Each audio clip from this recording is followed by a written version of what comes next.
David Chaum and Eric Schmidt, who later became the CEO of Google from 2001 to 2011, shared an office at the University of California, Berkeley, towards the end of the 1970s. Bill Joy, who founded Sun Microsystems in later years, was down the hall.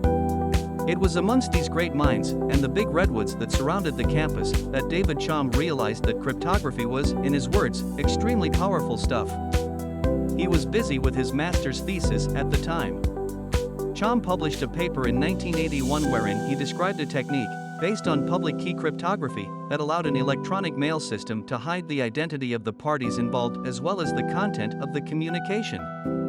In 1982, Chaum proposed a way that allowed for untraceable and unforgeable digital payments in a paper under the heading, Blind Signatures for Untraceable Payments.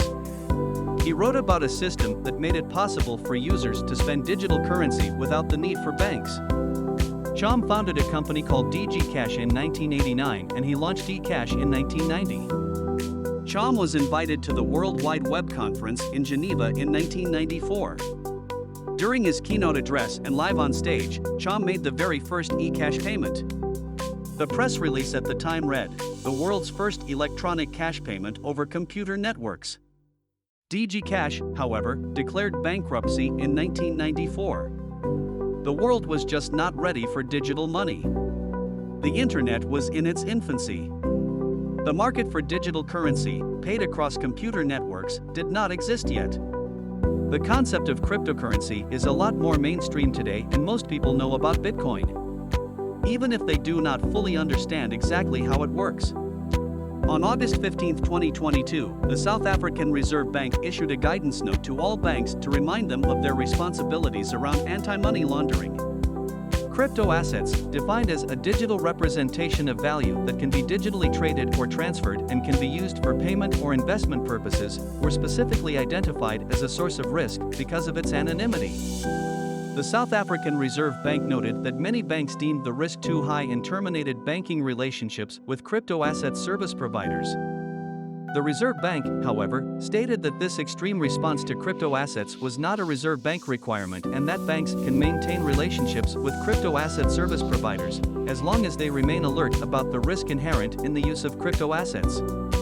Banks are required to apply due diligence when it comes to these type of relationships and monitor the transactions involved for signs of illegal activity, as required by the anti-money laundering and anti-terrorism provisions. The Financial Sector Conduct Authority published a declaration about crypto assets in the Government Gazette on October 19, 2022.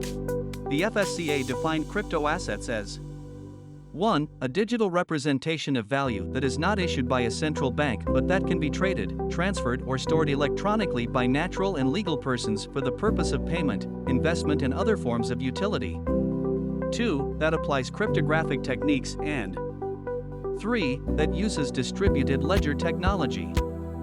Crypto assets are now formally viewed as financial products under the Financial Advisory and Intermediary Services Act.